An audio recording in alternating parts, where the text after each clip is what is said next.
दोस्तों, आज की डिक्शनरी में बात होगी लफ्ज़ दरख्वास्त पर और बर्खास्त पर। दोनों अल्फाज की डिटेल आज के इस वीडियो में आपके साथ में शेयर कर रही हूँ। तो सबसे पहले लफ्ज़ दरख्वास्त पर बात होगी। तलफ़्फ़ुज़ पर ध्यान दीजिएगा। खे के साथ लिखा है, आपकी आसानी के लिए खा के नीचे डॉट भी लगा दिया है। तो दरख्वास्त, दरख्वास्त का मतलब है गुजारिश, अर्ज, इल्तिजा, अर्जी, अर्जदाश्त, गुजारिशनामा, ख्वाहिश और आरज़ू।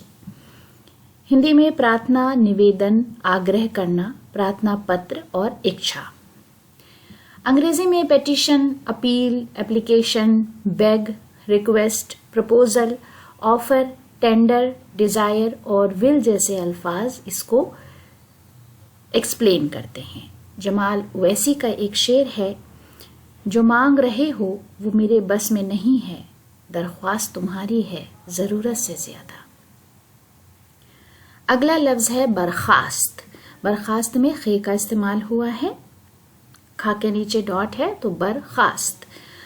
आमतौर पर बर्खास्त को मुलाजिमत से अगर किसी को हटा दिया जाता है, बरतरफ कर दिया जाता है, वो इसका असल मतलब है।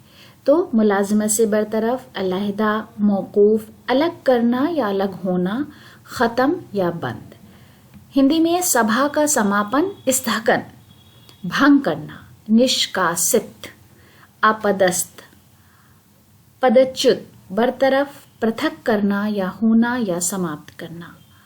इंग्लिश में सस्पेंडेड, ब्रेकिंग अप और closing up, end of a meeting, removal from office, recall, dismissal और एडजर्न जैसे अल्फाज इसको एक्सप्लेन करते हैं।